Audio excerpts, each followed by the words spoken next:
Malaba, welcome to Lesalia. ကျမနာမည်ကမြတ်စုခိုင်ဖြစ်ပါတယ်။ကျမကလက်ရှိမှာ Lesalia ရဲ့ restaurant manager တယောက်အနေနဲ့တာဝန်ယူဆောင်ရွက်နေပါတယ်။ Novotel Young Mass ကို2014မှာစပြီးတော့ join ခဲ့ပါတယ်။အခုဆိုလို့ရှိရင်တော့ Lesalia မှာတာဝန်ထမ်းဆောင်နေတာ6နှစ်ရှိပါပြီရှင်။ပထမဦးဆုံးအနေနဲ့ကျမက Lesalia ဆိုတဲ့နာမည်လေးကိုနည်းနည်းလောက်ပြောပြချင်ပါတယ်။ Lesalia ဆိုတာပြည်တိဘာသာစကားနဲ့ Lesala ဝိုင်းတိုလောက်များလို့တိတ်ခဲ့ရပါတယ်။ Fine dining တွေ့ကြုံတွေကိုထူးပြပေးတဲ့နေရာလေးတစ်ခုပေါ့နော်။ဒီနေရာမှာဝိုင်းတွေကိုဒီအလေးရဲ့စိုးထိုင်းစားရဲ့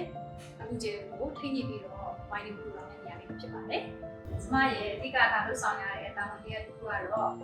အဲ့ဒီရဲ့ special occasion တွေမှာအမိနိုင်တွေ့ကြုံပါဘူးဒီလိုချင်ပါတယ်။ Lesalia ရဲ့ daily setup နဲ့ ambience တွေလည်း fine dining standard နဲ့ပြောင်းအမြင်လေးထားပြီးတော့ဆောင်ရွက်ပါတယ်။ဆိုင်ရဲ့ operation တွေနဲ့လည်း chef Joseph နဲ့ပေါင်းဆောင်ရွက်ပြီးတော့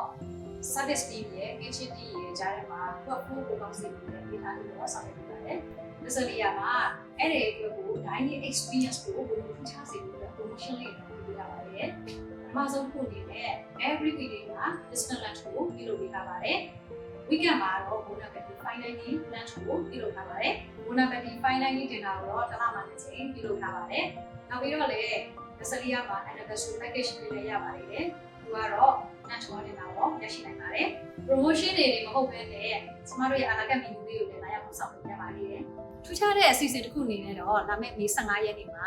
Chef Joseph ရဲ့ Chef Wilfred တို့ collaboration လုပ်ပြီးတော့ full hands dinner ကိုပြုလုပ်မှာဖြစ်ပါတယ်။ဒါကြောင့်မို့လို့အဲ့ဒီတွေအားလုံးလာရောက်ဖို့ဒီနေရာကနေ Lesalia တေးမှာဖိတ်ခေါ်လိုက်ပါတယ်ရှင်။